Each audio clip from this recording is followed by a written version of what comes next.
Moi, c'est Côme. Moi, je suis syndic. Je travaille donc à l'Office national des forêts et je suis ici à titre syndical, petit distinguo quand même, parce que je suis au SNUC, le syndicat national unitaire des professionnels forestiers de l'environnement, Solidaire Forêt. Moi ici, je vais vous parler de l'état actuel de la forêt, en vous balançant quelques grandes généralités, et pas rentrer trop dans la technique forestière.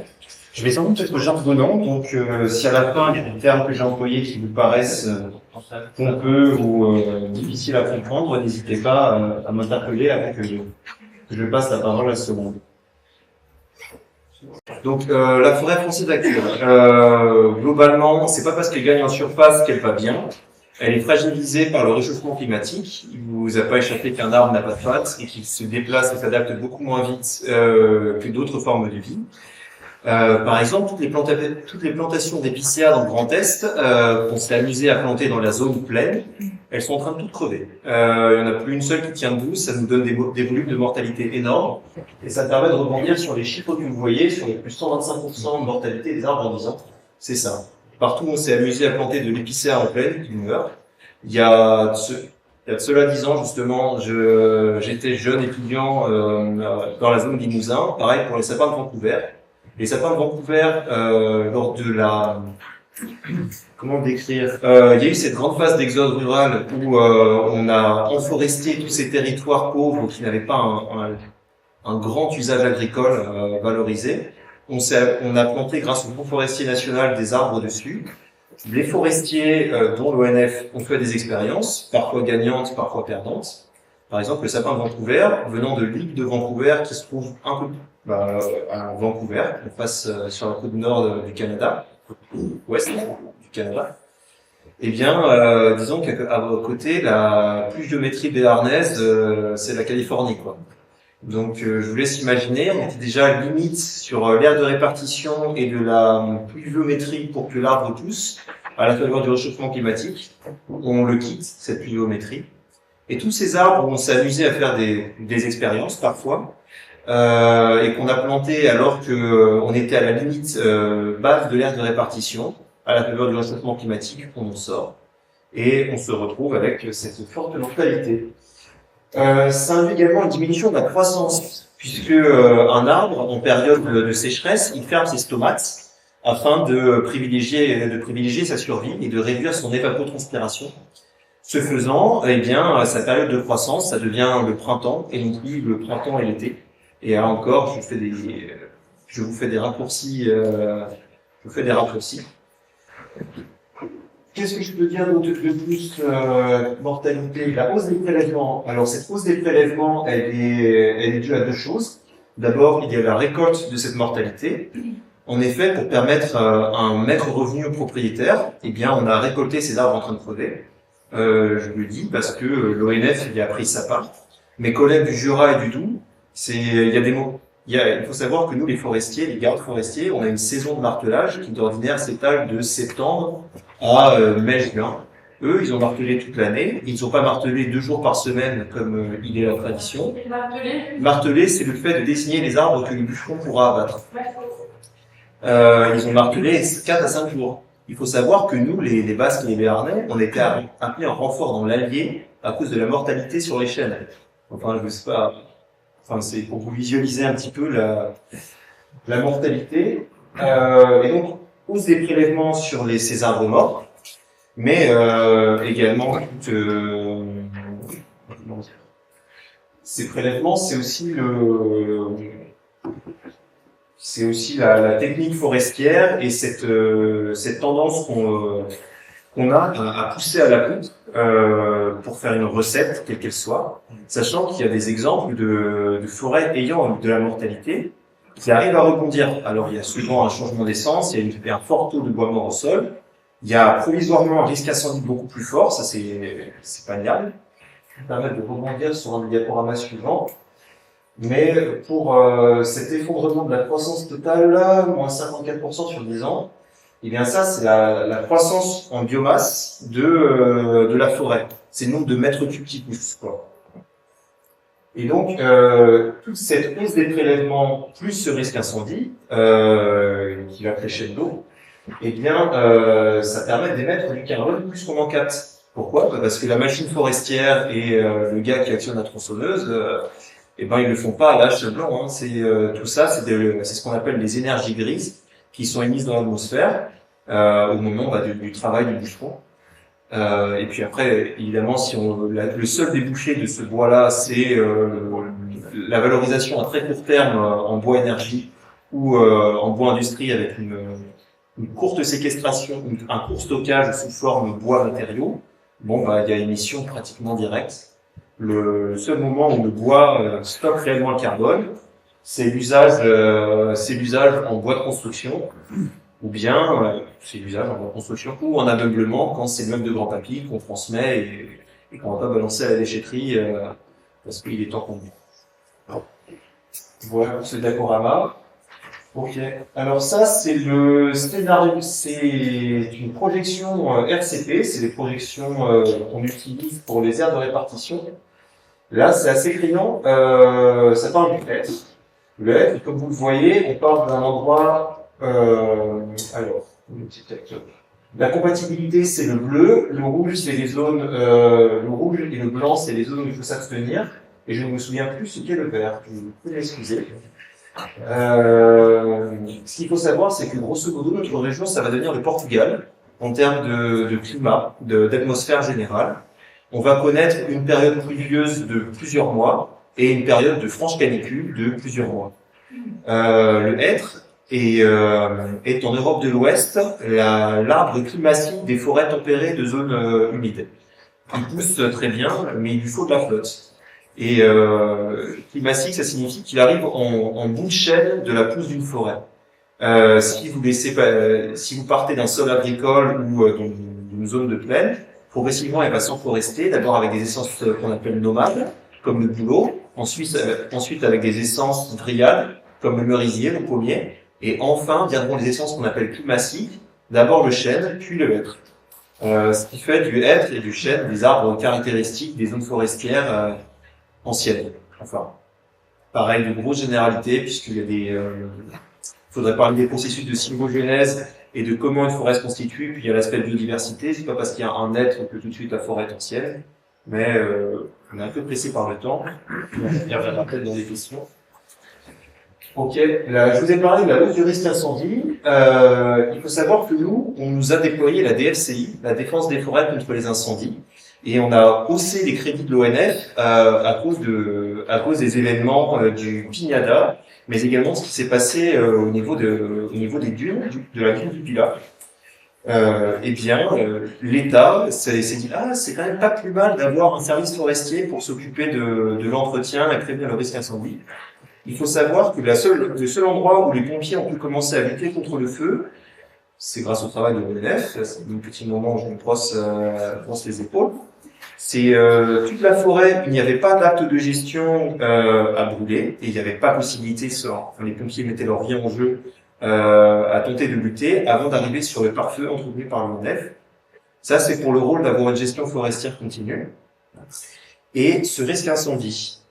Donc, je l'ai évoqué tout à l'heure en parlant de mortalité. La mortalité des zones forestières, elle va crescendo. Il y a moyen de lutter contre. Il y a des méthodes déjà essayer des essences nouvelles issues de la zone climatique voisine, la zone Maghreb, la zone cèdre de l'Atlas, le pin de Montresse californien.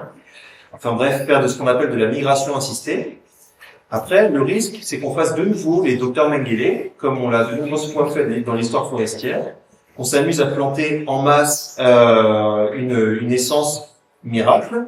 On nous a déjà fait le coup à de multiples reprises. Au moment, déjà l'enracinement des landes, quelque part, c'était déjà ça. Ensuite, puisqu'il faut savoir que le pin maritime était présent uniquement sous forme de bosquets à droite à gauche, il y avait des forêts diffuses, mais on a enraciné des zones marécageuses dans les landes. On a reproduit la même chose avec des arbres qui nous venaient d'Allemagne au sortir de la Première Guerre mondiale. Ensuite, on a planté ce pin Vancouver. Il y a eu une grande période Douglas où on a endouglasé le Douglas, on appelle aussi...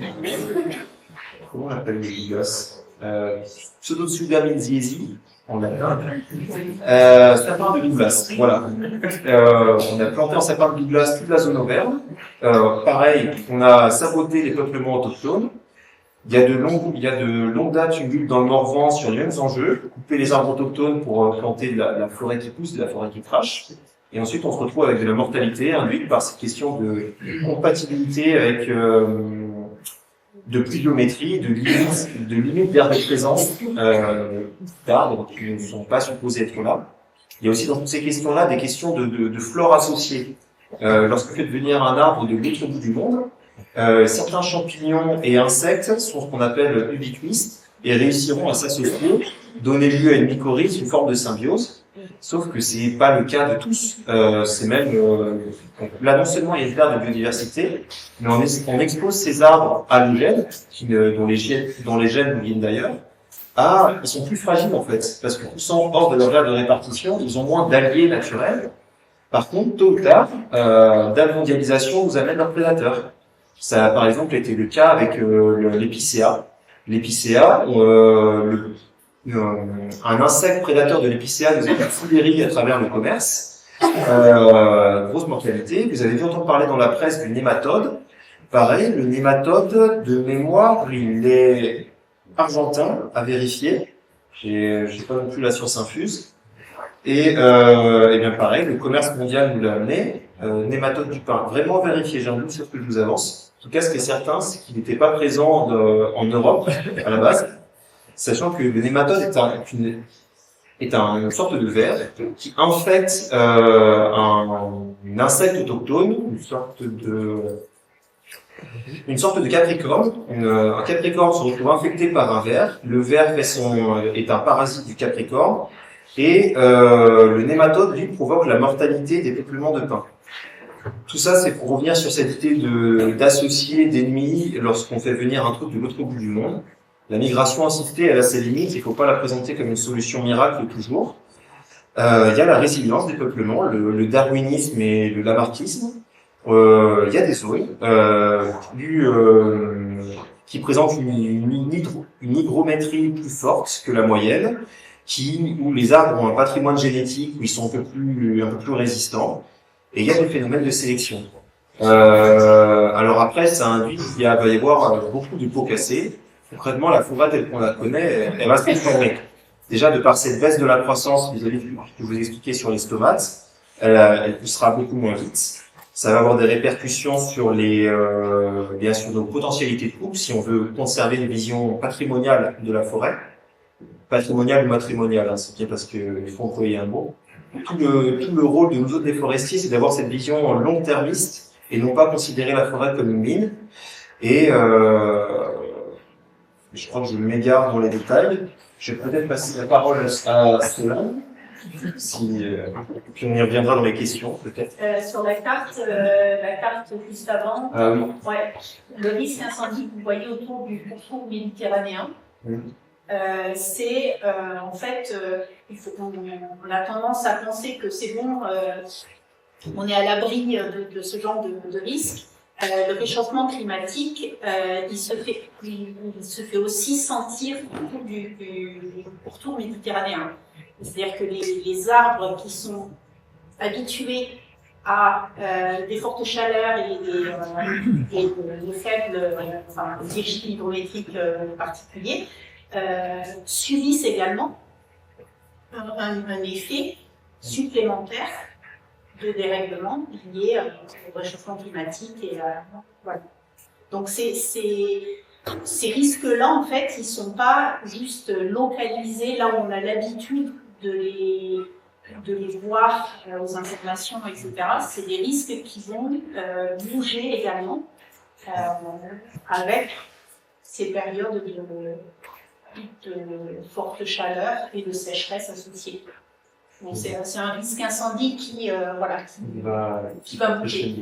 Ça, cette carte, c'est 2050. Ça, c'est comment dire, ce qu'a expliqué la camarade, c'est le risque avec une essence qu'on appelle pyrophyte, qui tolère plus ou moins la flamme. Il y a pyrophyte et pyrophile. L'eucalyptus est pyrophile, pour le coup. Ça veut dire qu'il génère de la flamme.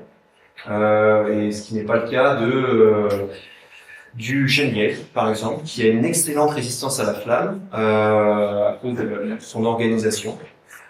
Il faut savoir du coup que nous, dans les Pyrénées-Atlantiques, on a déployé la défense des forêts contre les incendies. Et l'été, je suis réquisitionné avec mes collègues pour faire des patrouilles pendant les périodes de forte canicule. Et on a des crédits supplémentaires qui ont été mis pour créer des pare-feux, là où c'était possible, vis-à-vis du risque incendie. Et puis, typiquement, les phénomènes de coupe et de forêt clairsemée, en diminuant l'hygrométrie de l'atmosphère, ben, en fait, on augmente la possibilité que ça crame aussi. En fait, le type de forêt est plus ou moins vulnérable. Par exemple, les résineux crament mieux. Les chênes rouges ont un feuillage abondant du fait de leur non-décomposition de leurs feuilles, rapport au fait qu'ils nous viennent d'Amérique. Et donc les feuilles se décomposant lentement, ils nous font une litière bien épaisse qui nous fait des feux de litière présents. En fait, avoir une flore associée et une hygrométrie, plusieurs étages de végétation, certes, ça permet de mieux transmettre le feu au cas où le feu est déjà parti, puisque ça permet de sauter le rez-de-chaussée, la litière, jusqu'à la canopée. Mais en parallèle, ça maintient une hygrométrie plus importante et le risque de feu naturel dû à un coup de tonnerre dans un orage, il est plus faible. Alors c'est à quel point on veut d'une forêt où il y a une forte intervention humaine et avec ce risque incendie, ou à quel point on tolère ça. C'est difficile de trancher et c'est pas moi qui le ferai ce soir.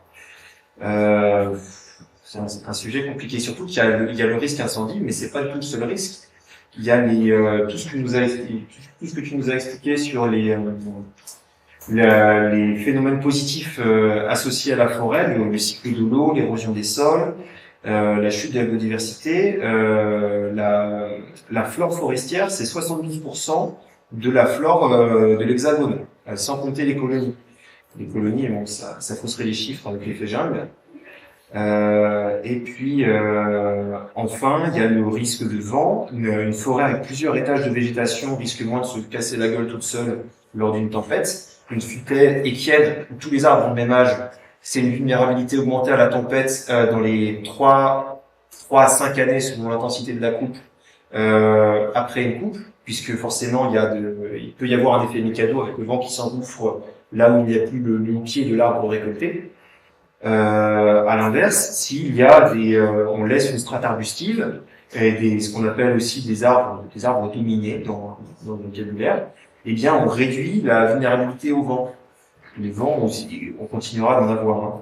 Et puis, je pourrais délier longtemps, mais on va essayer de respecter le timing qu'on s'est donné.